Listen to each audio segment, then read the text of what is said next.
Have you ever tried to help someone, but it feels like you're both just spinning your wheels, going nowhere? You know that feeling? Well, today we're diving into the art of agreement, a really powerful blueprint for turning those good intentions into actual success. Let's get into it.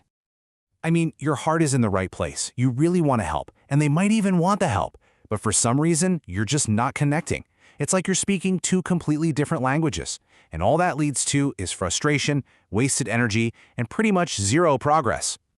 And this kind of misalignment, it's a classic problem. It happens all the time, especially when you're working with people who didn't necessarily choose to be there, like involuntary clients or even kids who are, naturally a little mistrustful of the whole thing.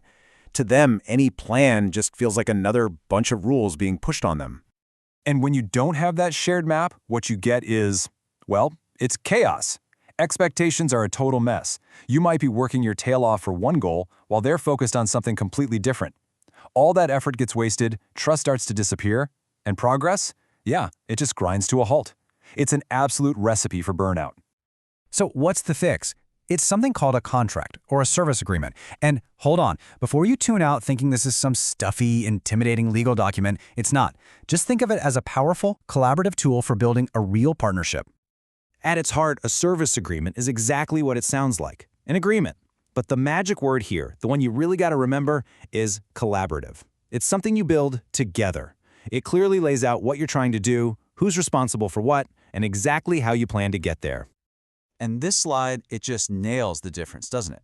We are not talking about some rigid, top-down set of rules that just creates suspicion. No way. We are talking about a shared map for the journey, something that's flexible, that builds trust, and that truly puts everyone on the same team. Okay, so let's get into the good stuff. How do you actually build one of these powerful blueprints? Well, it really comes down to 5 essential ingredients. Think of it like a recipe for success. All right, here they are. We're going to walk through each one. First up, defining clear goals. Then clarifying who does what, choosing your methods, setting a timeline, and finally, keeping an eye on your progress. So let's start with goals. First things first, you absolutely have to agree on the destination. What's the real problem we're trying to solve here, together? And maybe even more important, what does success actually look like? Getting this shared vision down is the foundation for everything else. It makes sure all your energy is pointing in the exact same direction. Next up, roles.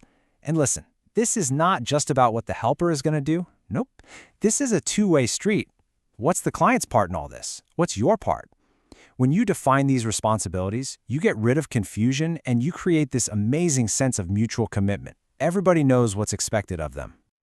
Okay, so this part is all about the how. How are we actually going to get there? What specific things are we going to do to reach that goal? This could be anything, really. Attending group sessions, practicing new skills, holding family meetings. It just makes the whole plan feel real and concrete. Deadlines are seriously powerful motivators. Agreeing on how often you'll meet, how long the work will take, and the overall timeline, it creates focus. It fights against that human tendency we all have to procrastinate, and it makes sure everyone is working with a real sense of purpose. And believe me, that timeline is way more important than you might think. Get this, research shows that the average client relationship lasts for only 5 to 6 sessions. That's it. When you have such a short window, a focused, time-limited plan is absolutely critical if you want to make a real impact. It's why all this stuff is so essential. And finally, the 5th ingredient. You gotta have a way to check in. How are we gonna know if any of this is actually working? I mean, without this, you're basically just flying blind. Having a clear way to measure progress keeps the work on track, and hey, it lets you celebrate those small wins along the way. And you know what? It doesn't have to be super complicated. A really simple but crazy powerful technique is to just ask a scaling question like this one. Comparing the number you get from one session to the next gives you this quick, collaborative snapshot of exactly how things are going. Okay, so here's the thing. You absolutely have to remember about this whole contract idea. It's not some stone tablet you create, sign, and then forget about. Not at all. It's a dynamic, living guide that's supposed to evolve with the journey. I mean, life happens, right? Circumstances change, you learn new things. A good service agreement is built for that. It's meant to be revisited, to be renegotiated. That flexibility isn't a flaw in the plan, it's a core feature that keeps the partnership strong and actually relevant to what's going on. And really, this is what it all boils down to. The piece of paper itself, it's just a tool. The real power, the magic, is in the process. It's in the conversation, the collaboration, and that shared commitment you build together. It's about creating a partnership that's truly founded on mutual respect. So I want to leave you with this question. Think about one relationship in your life right now, maybe with a coworker, a family member, or even yourself, where things are a little fuzzy. What's one agreement you could make right now to bring a little more clarity and get on the same page?